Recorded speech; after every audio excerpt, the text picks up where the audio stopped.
So this is the day that the Lord has made, and let us rejoice and be glad in it. It's 2021. It is just amazing the times that we are living in. You know, when God warns us, and He said to us a year ago that this is going to come, and certain times it's going to come, and He always warns His bride. He's just a good Father, you know. He said to us, brace yourself, prepare yourself, it's coming. It's definitely not from God, but He knew what was coming, and He said, prepare yourself. And you know, then He said there's going to be a second wave, and He again prepared His bride for the second wave.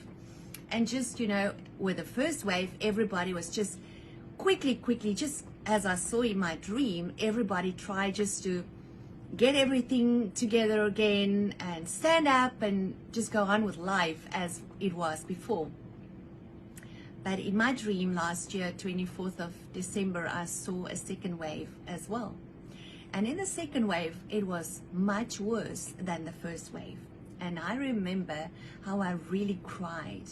And I saw people dying around me. And I saw people trying to get out of this cruise ship because the wave just hit it and keep on hitting it. And people try to get out of that. Two people try to swim, but they weren't strong enough. They couldn't make it to the shore because their spiritual muscles wasn't strong enough to get out. So it was kind of the 24th of December this year when the second wave hits.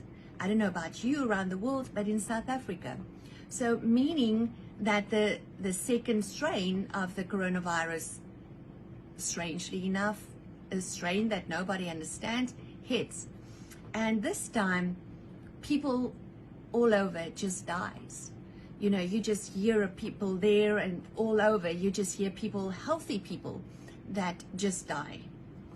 So this is the impact that this virus has on people, but not only physical, mentally. A lot of people struggle mentally, that they don't die of the virus, but they die spiritually and they die mentally. And they would say, but where's God in this? I want you to know today that God is on the throne. God doesn't move. God is on the throne. The thing is, what is happening, it's me and you that have to make a move. We need to start being anchored on the rock, Jesus Christ, the Messiah. Now, I heard a beautiful testimony the other day about a Jewish man that told the story of an old man that came out of the Holocaust and how they stripped him of everything, eventually even of his identity, and he was just a number. And as he counted this number that he had on him, he realized it was the same numerious number than Yod-Heh, Vav-Heh. And all of a sudden in his spirit, he realized, God is with me. Even though I'm just a number, God is with me. God went with him in there, and, well, he survived it. God went through the difficult time with him. And that made him stand, knowing that in his difficulty, God is with me. He can never leave me, and He can never forsake me. But something really happened to that man. He was stripped.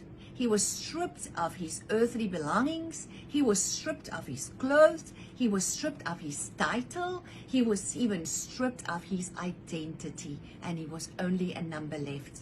And for the world, that is terrifying. That's terrifying, because I am who the world says I am. I am what the title says. I am what car I drive. I am where I stay. But that's not what God says.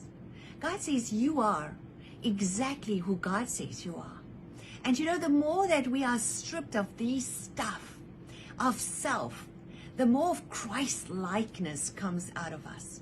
And then the more Christ-likeness I have, the easier it will become for me to go through these challenges in life.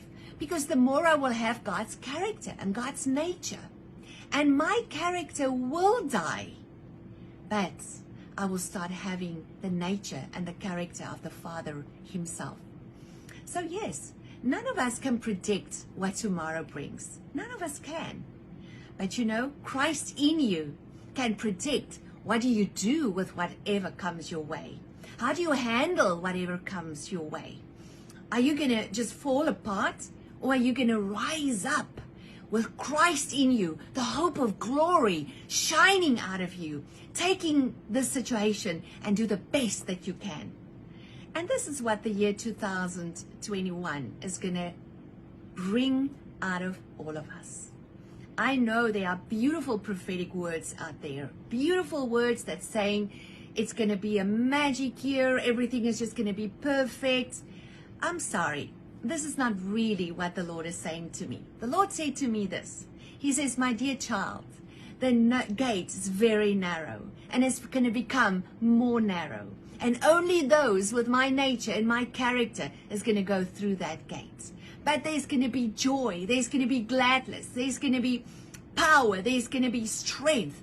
And in my name, you're going to speak, and dry bones is going to come alive. In my name, you're going to speak, and the power of God is going to be released. In my name. It's not your name anymore. It's not your titles anymore. It's not your stuff anymore. It's Christ in you. And that is going to make the difference.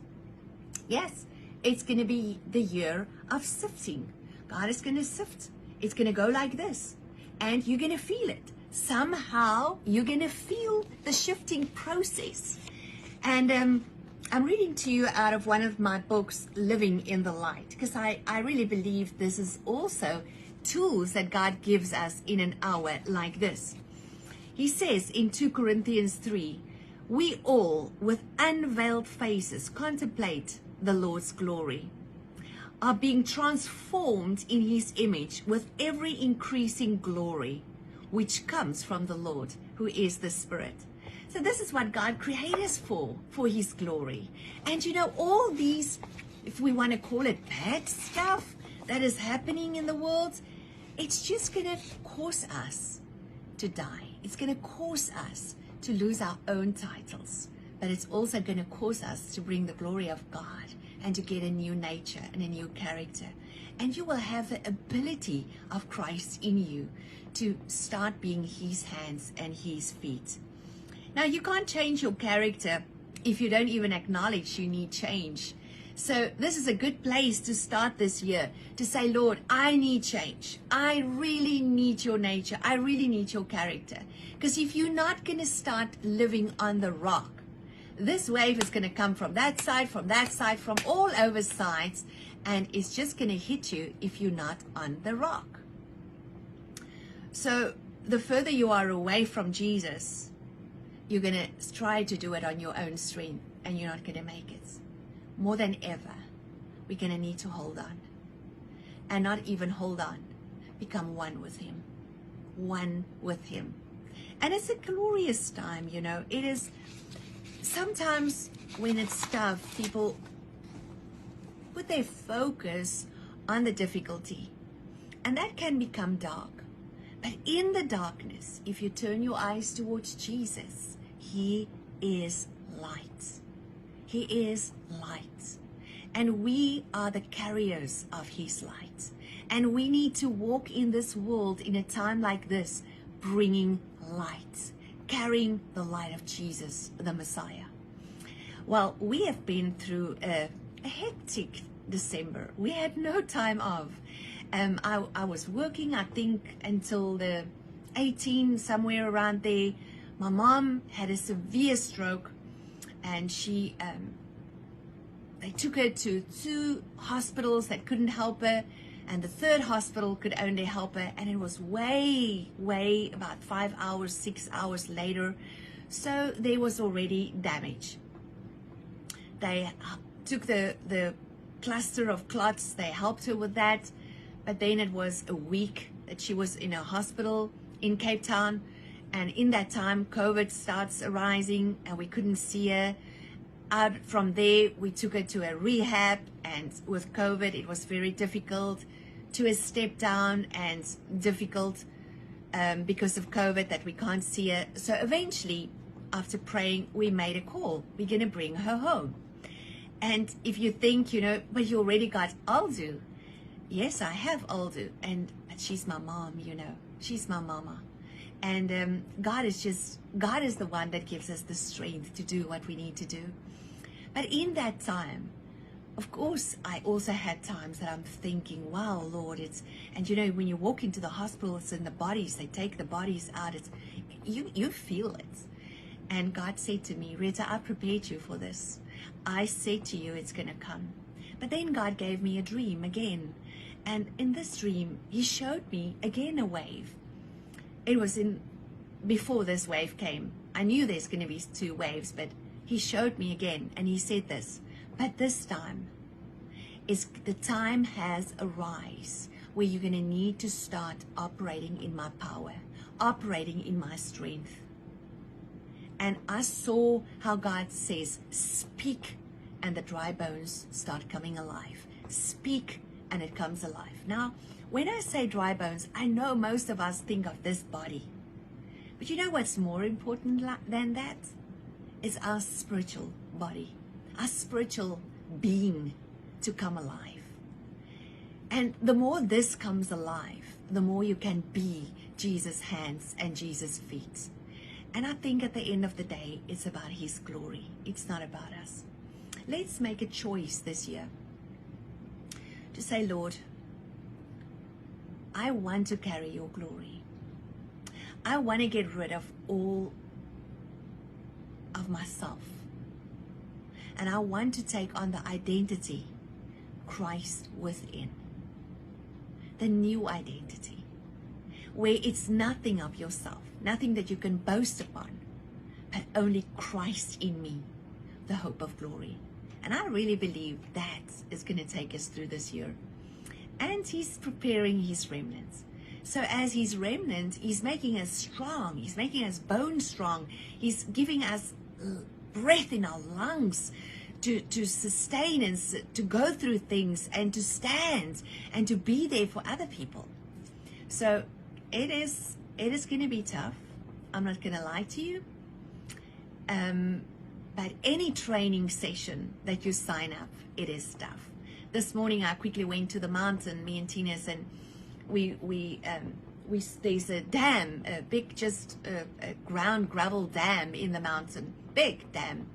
And I saw somebody swimming in the dam because all the gyms are closed and everything. So he was swimming in the dam, and I was watching him swimming with the ducks there, and I was like, whoa, that's amazing. And God said to me, you see how he trains and how he constantly trains his muscles? This is how it's going to look this year. It's going to be a year of spiritual training. God is going to train your spiritual muscles. It's not always easy, but it's all worthwhile. Because the day when he's come, when Jesus is coming, we're going to be part of that army. So my friends, let's brace ourselves and let's take hands and make sure our feet are on the rock. I bless you with a wonderful day in God's presence.